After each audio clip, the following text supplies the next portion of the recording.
Okay. I see recording. All right. So I'll just get started.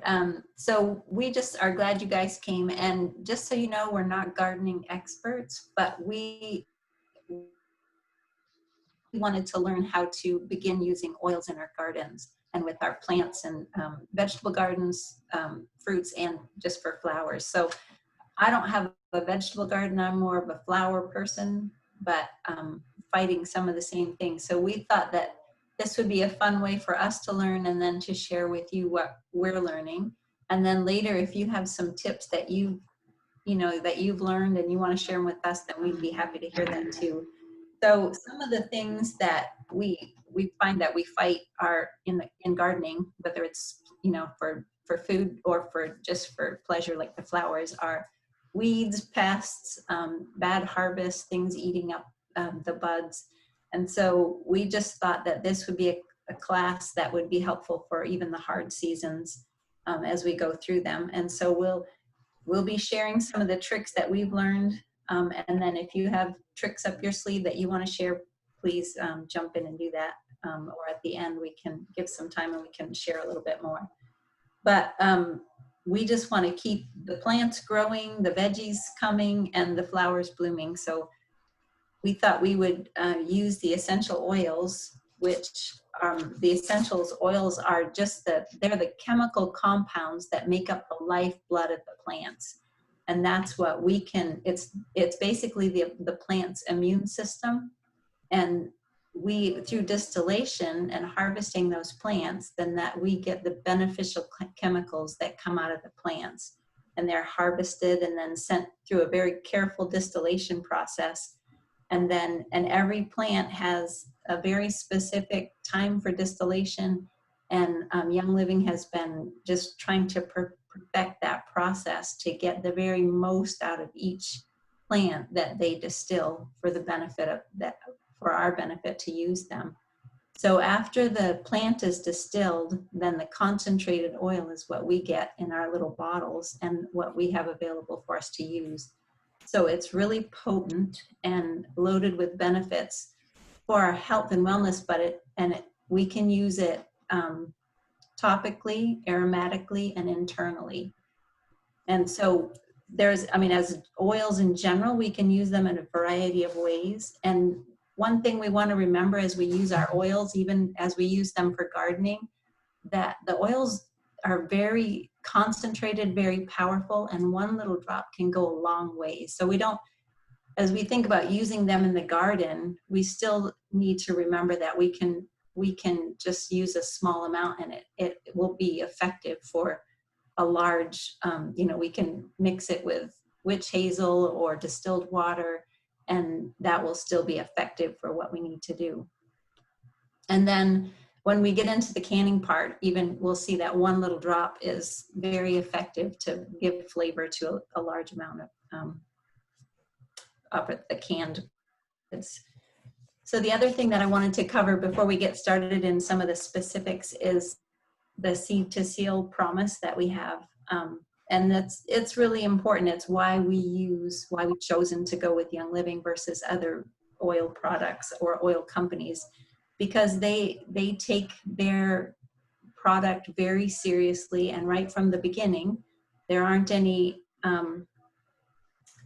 chemicals. They're grown on, each plant is grown on corporate-owned farms or they're vetted farms, so they're not just picked up anywhere or sold to them without them checking out exactly what's in the plant, and from the time they plant the plant until they harvest the plant.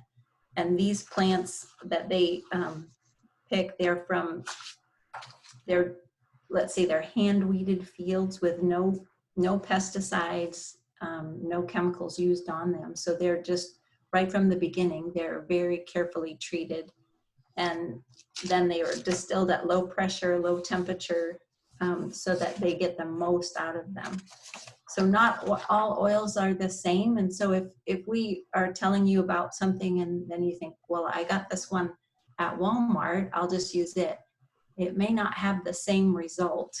So, and of course, we know that we're all using the same oils anyway, so I won't belabor the point, but I would just wanted to kind of just let you know that we want the result to be what we're looking for and not just something that might only be a small percent of the oil in the bottle.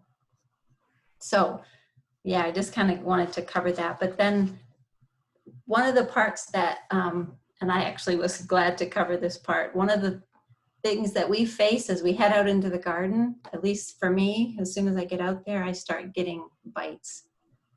So first of all, before we head out into the garden, a way to protect ourselves is we can put together our own bug spray. So this is one of the recipes that is recommended, but I actually have a different recipe that I prefer because this one has, that one that you just saw has lemon in it. And lemon can make you sensitive to the sun. So if you're not going to be in the sun, that would be a good recipe to follow. But we live in Florida. So if this is a different recipe that doesn't have any citrus plants in it or oils in it, so that it might be a little safer if you're going to be out working in the sun in the garden. And this one has worked great mosquitoes, gnats, ants, sandflies, the things that we face here, it's been really effective for us. Cheryl, did you have another recipe that you wanted to talk about? Or yes, I have here I started with a recipe that was from one of our upline, and she's in Arkansas, and she's a farmer, and she milks cows, hand milk.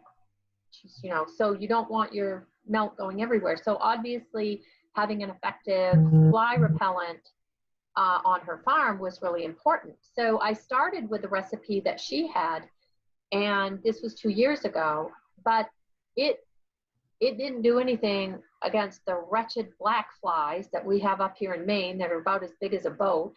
And and they're terrible. Oh, they're terrible. And they would chew the horses. The horses would have all these bloody crumbles on their chest and in their side, their ears. So when I saw that was still happening, I'm like, okay, there's got to be something like to our area. So I started researching what works up here, like what are some natural sprays and what do they put in them. So the recipe that I came up with, and this is going on my 3rd year. So I kept kind of tweaking and tweaking and tweaking. But I used citronella, cedarwood, lemongrass, thyme, geranium, and eucalyptus. And I think it was the thyme that did the black flies in. And for the horses, I put it in a fractionated coconut oil, which is wonderful because the horses' coats are all nice and shiny and they look great. But I made the mistake of just putting the horses' stuff on me, not thinking about the fact that coconut oil, well, gee, what do you put on when you want to go, get a nice suntan? So I ended up with a burn because of the coconut oil. So what's really good about the recipe that they're sharing here is using the witch hazel with the distilled water is going to give you a carrier to put those oils in that isn't going to, attract the sun. So, and if any of you want the recipes, any of these recipes, we can, post them and send them to you at the after the class. I think too, one of the things that is important is that, there's different things that work for different people, different areas. And so there's freedom to experiment a little bit. You can find maybe some of the base ingredients and then, tweak them a little bit for your area for what might work. But yeah, thanks. Well, so I think that was what I had. And then Allison, did you want to start a little bit with pets in the garden? They do mention too with this one too that you can actually put it on your plants. like this recipe you can use on yourself, but you can also use this recipe on your plants. And I never thought about like, you know, putting insect repellent, I guess, on my plants. But Oh, tomato beetles, cucumber beetles. yeah, I'm gonna try that. I have a terrible yeah, time yeah. with that. But I breed mosquitoes where I live. I was in the same place for 29 years and I just sold my house in October. And I'm in a very new, uncharted area. It hasn't been taken care of in probably a decade, so it's pretty rough looking. But I have 2 little ponds and I have little streams and brooks all around me, which are where mosquitoes like to breed. Just for fun, I went out day before yesterday with straight citronella. You know, I could put a citronella candle out for mosquitoes, and it helped a little bit, but not much. So I'm kind of excited to try the recipe that was just up there to see how that works. And at my house, the pet in the garden is the pest in the garden. I have a dog, and every bit of dirt that I touch and dig up, he lays in it. He spins around and around and around and lays in it. No matter if I've just planted something there or just dug up a weed, it's like a new spot to lay. So I have a pest in my garden and I've just started to make my garden space and he's already making his beds. So a couple of recipes here for cats and dogs. I don't know who has cats and in garden experience, but it's happened to me a couple of times and I definitely want to try to keep them out. So one of the things that cats dislike the smell of is rosemary, and dogs typically don't like the smell of black pepper. My dog, he likes the smell of anything. He goes nuts. He's really, really weird. So I'm interested to see if this is going to deter him.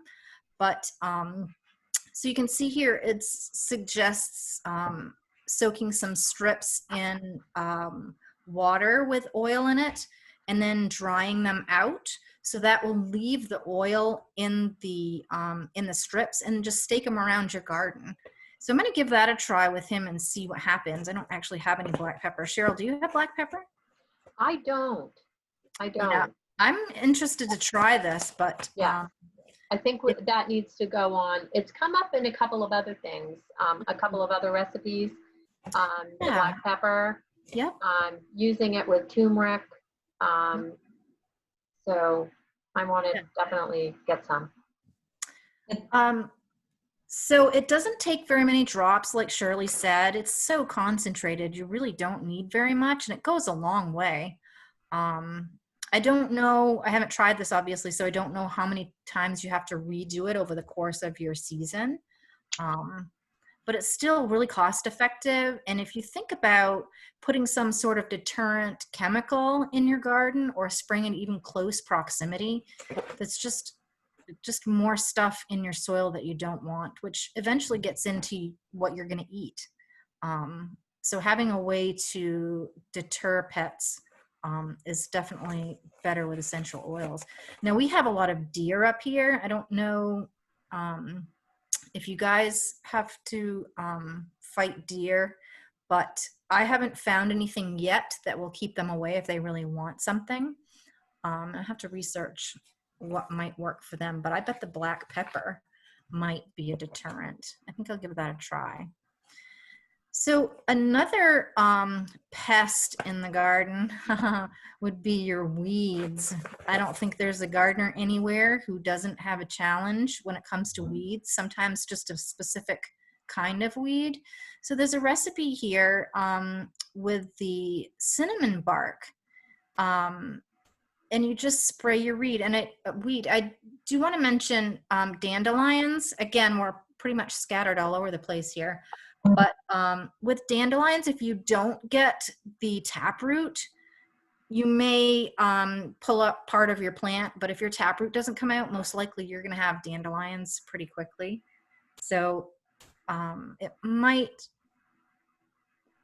I suppose you could drip some down onto it, but it might not work as well for those kind of plants, but plants don't like cinnamon. And I would assume that it probably burns them, like the leaves of burdock, some other kind of common weeds, and you just kill the leaves, and then they'll die off because they can't breathe and exchange oxygen and CO2. So it's a pretty powerful spray. Cinnamon bark is very strong. If you've ever smelled it, it's pretty strong.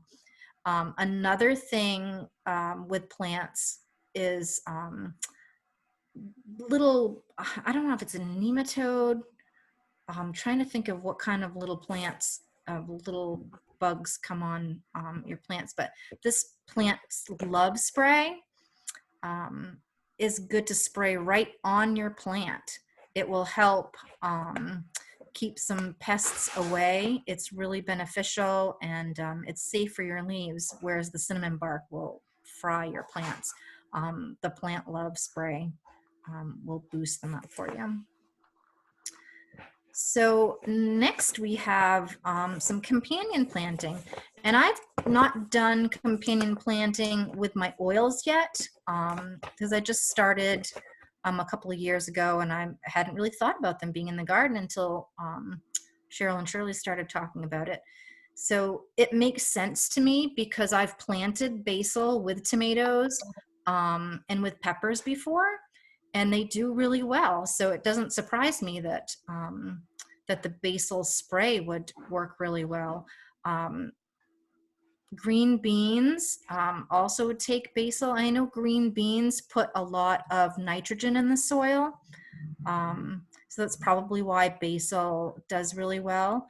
Carrots, you can plant carrots and tomatoes together. So you can do a lot of different companion things, whether it's flowers or oils or other vegetables. But you see the list here of oils that do well with some pretty common plants. And peppers will do well with basil, like I mentioned. It just helps them produce more. And again, here we're spraying it with the distilled water, and you can just spray that right on your plants. I know there are some sprays also that attract pollinators, and I think that's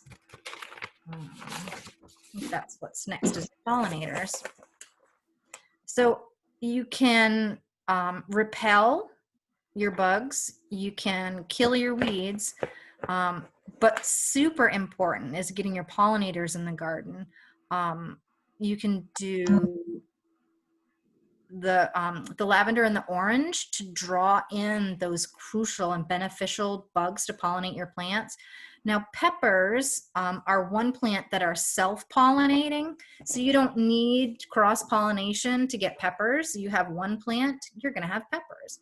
But things like cucumbers, like squash, they need pollinators to cross-pollinate between other plants and the male and the female. I've actually tried pumpkins with a paintbrush trying to pollinate myself, and it didn't work. I don't know why I can't grow pumpkins. I can have like 10 pumpkin plants and I get like 2 pumpkins.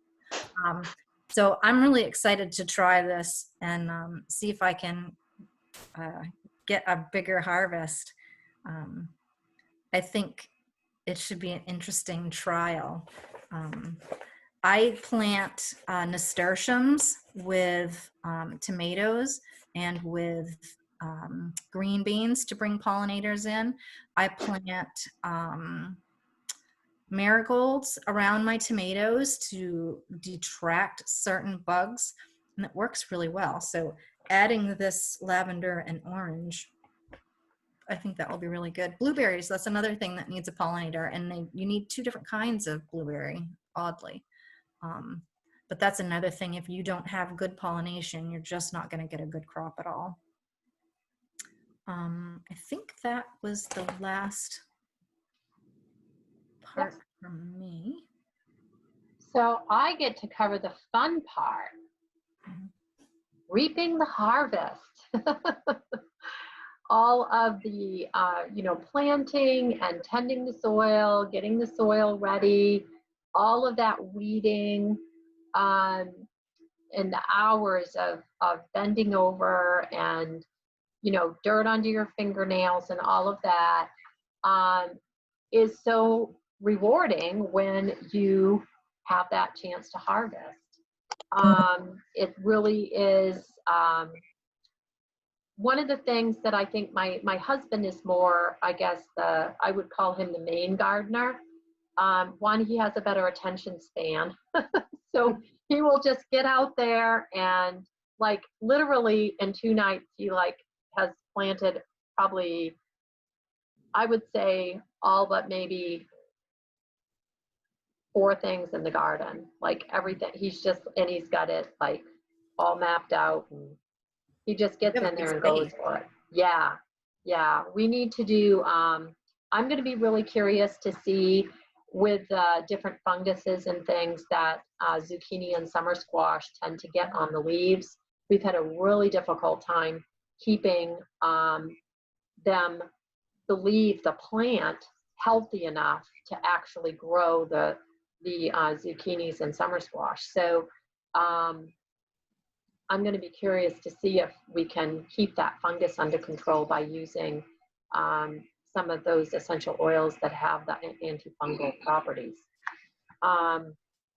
So the other thing with gardening and harvest is how quickly, you know, you have nothing, and then boom, you've got like green beans coming out, you know, out your ears, and you're like, you know, harvesting like crazy. So keeping things from going bad is, you know, to me, really, really important. If you know, want to have those, whether you're consuming it for yourself, or you have a farm stand, or you're sharing it with just family or friends in your neighborhood, taking it to the local soup kitchen, or whatever you're doing, you want to make sure to keep that harvest from going bad.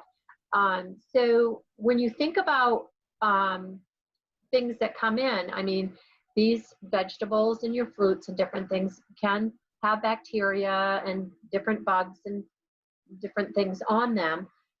So the Thieves fruit and veggie soak is really important to use. And basically that will kill any of the things that are on the vegetable or fruit that you don't want there. And by doing that, you're basically extending the life of your produce. So the fruit and veggie soak, it comes in a soak. It also comes in a spray. Personally, for gardening, I like the soak because everything looks so dirty, you know? So I like I'll pick a batch of green beans, I'll come in, I'll put water in my sink and just put the green beans right in there, put the veggie soak right in there, and, you know, just kind of let it soak a little, and just kind of anything that kind of gets stuck on a little bit, it just loosens it up, makes it so much easier. And it says, you can make your own produce soak with just using Thieves essential oil and lemon essential oil. So if you don't have the Thieves veggie soak, you can substitute by just using a few drops of Thieves and a few drops of lemon in your kitchen, in your warm water to soak in your kitchen sink.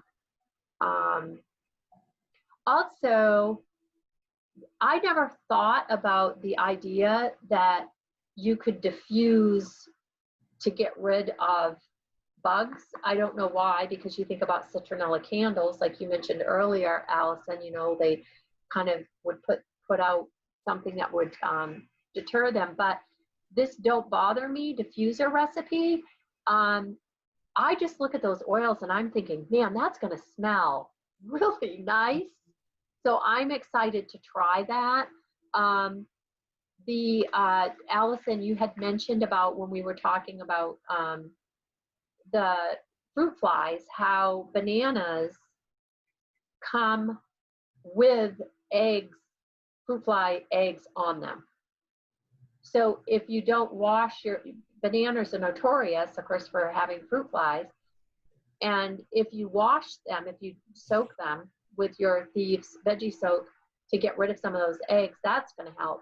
But then any other ones that might, you know, come in to your house or in your garden, or the little gnats that fly around, if you're using this diffuser recipe in your kitchen, you're going to keep those little bugs away.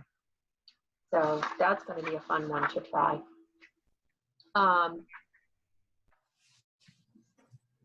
After you're harvesting, and of course, if you've got a lot of things to put up, canning was something that my mother always did. And in our basement, we always had ample supplies of green beans. We always had relish and pickles. And I just remember, you know, you could all year long through the cold winters, you could go down and, you know, get a can of green beans to bring up. So, and of course, using the pressure cooker and all of that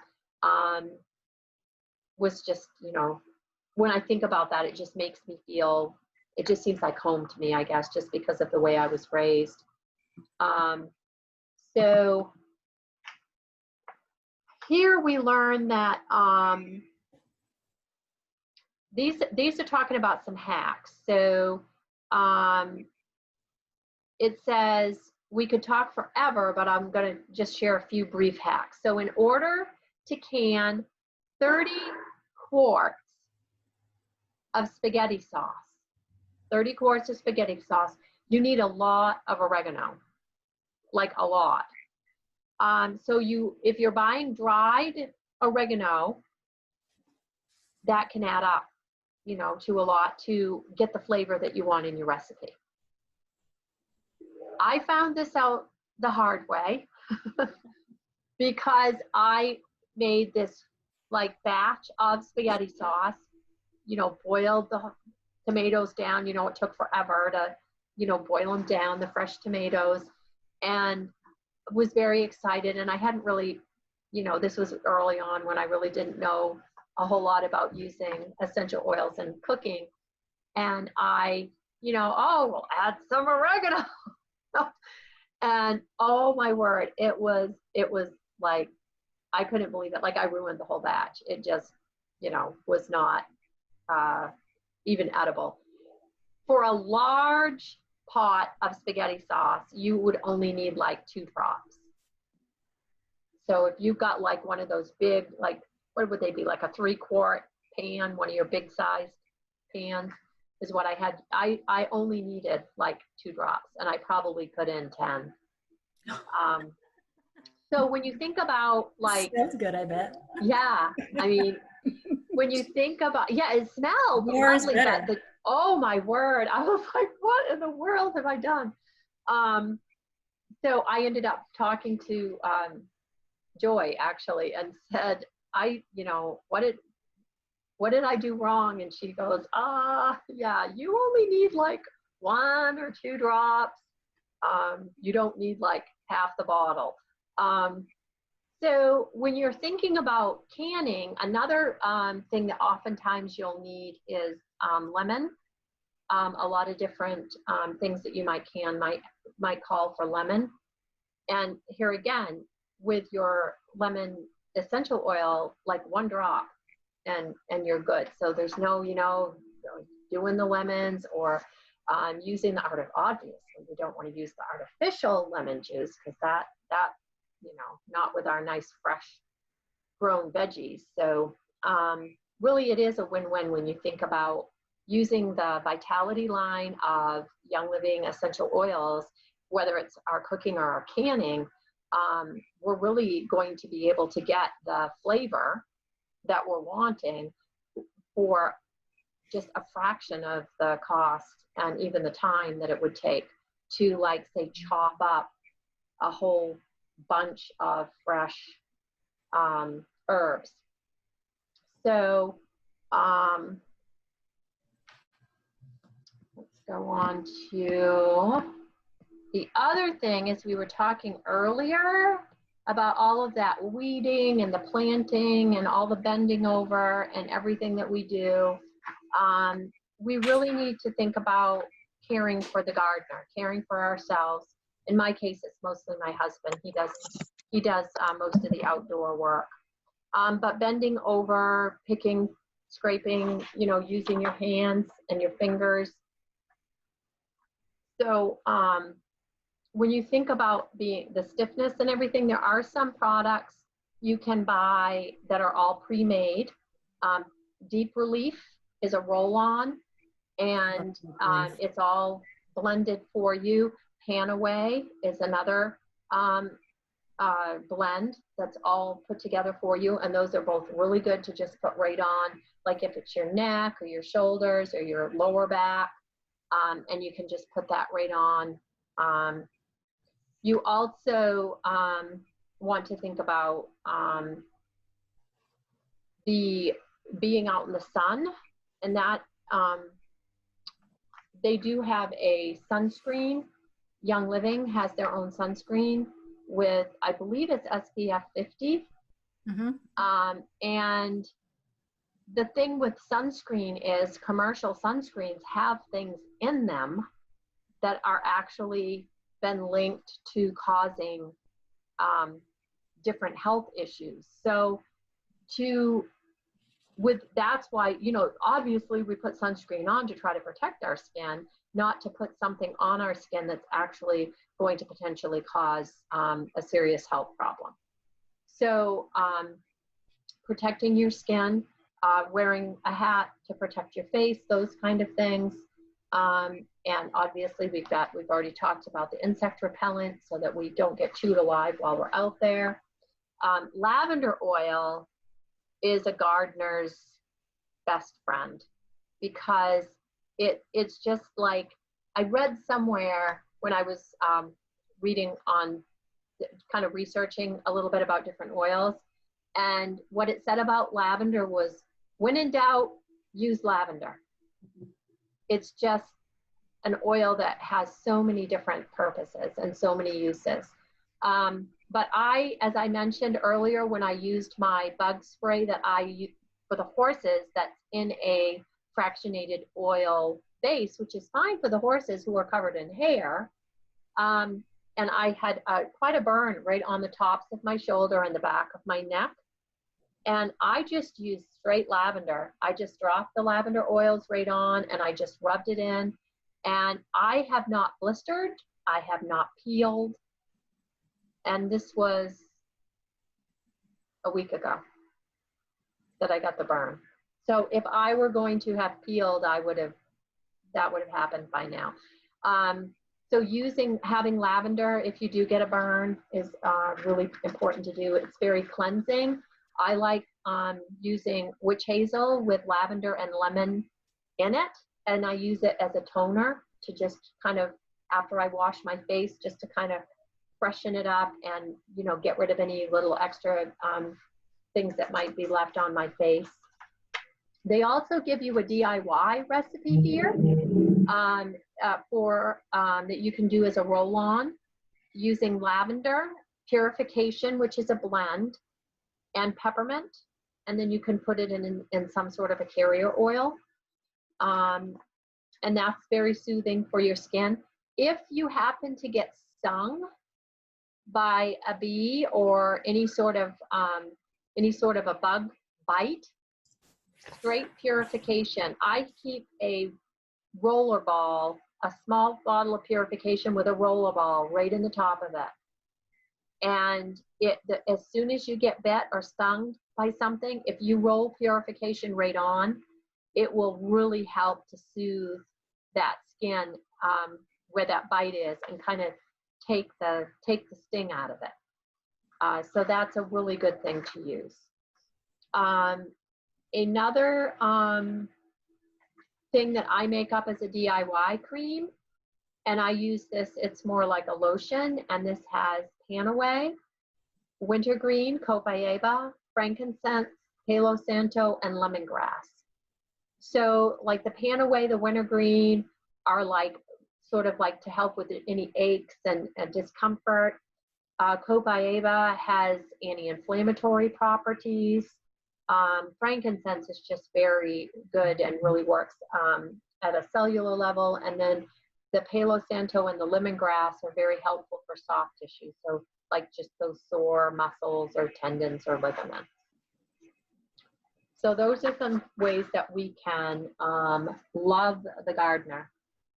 Now, we're going to just, where we're recording this, we want to just mention this for folks who don't, are not members yet of Young Living, that a good way to get started with them is to do a starter kit. This gives you a lot of the oils we talked about tonight.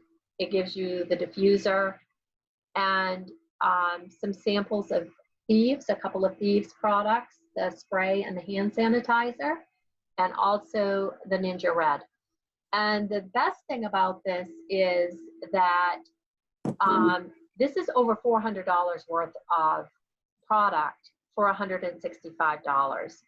So that's like a 59% savings. When people enroll, you're going to get support from the person who enrolled you. There's all the education available to you. There's free online resources from our upline. And with the premium starter kit, we have someone in our upline who also offers the bioresonance scan, which basically tests all of the frequencies in your body systems and gives recommendations for what might be helpful for you with the oils. Another way of really benefiting from Young Living and being part of Young Living is to do the essential rewards. So this is a monthly program where every month you're going to have orders of 50 product value or more. And when you do that for 3 months, you're earning 10% back. Starting in your 4th month, you're going to start earning 20% in reward points. And after 2 years, you start earning 25%. And I think Allison, I just hit my was feet. it May, your first month of 25%? Yes. Yeah. Yeah. Yes, very exciting. And when you get those essential reward points, you can use them to buy product. And the other thing that comes with that is there is discounted shipping. You're also, if your orders are 100 product value or greater, there's promos that you get. So it might be free oils or supplements or other products. They also do loyalty gifts along the way. The loyalty gift after a year of doing essential rewards is a signature blend that isn't available to purchase. So it really is something special. And I will say too, for those of you, when you're on essential rewards, it's nice, it's fun to kind of let those points accumulate, and then you can kind of get something like what I think is frivolous, like, you know, like I got some of their Savvy Minerals makeup, because I'm not really, I don't wear a lot of makeup, but I like to, you know, once in a while it's nice, and there's just, it's so healthy to put that nice makeup on that you know doesn't have a bunch of chemicals in it. But to me, that would be, for me, that seems like a frivolous thing. So it's fun when I can use those points to buy that product. So the other thing that I wanted to mention is that, as Shirley said in the beginning, we're still learning how to use oils with the gardening. So we thought it would be fun for anyone who wanted to try some of these things. If you want to be part of like a Facebook chat where we can maybe show some pictures of things we've done, or just say, hey, gee, I tried that recipe, or if we experimented and tweaked and made our own recipe for something. There is different books that you can purchase. that will give you more tips and go a little more in depth. There are a lot of other like specific recipes, say to target ants, or maybe to target spiders or other different pests that you might want to specifically target. So if you're interested in some of those resources, you can ask Mary and Larissa. You can check with Shirley, and Okay. I'm sure she'll be able to show you where some of those resources are. And then if we want to do this chat together, we can kind of just share some of the things we're doing and sort of see how it's going. So if you'd like to participate in that, you can let us know. So I want to thank everybody for joining us tonight for this gardening class.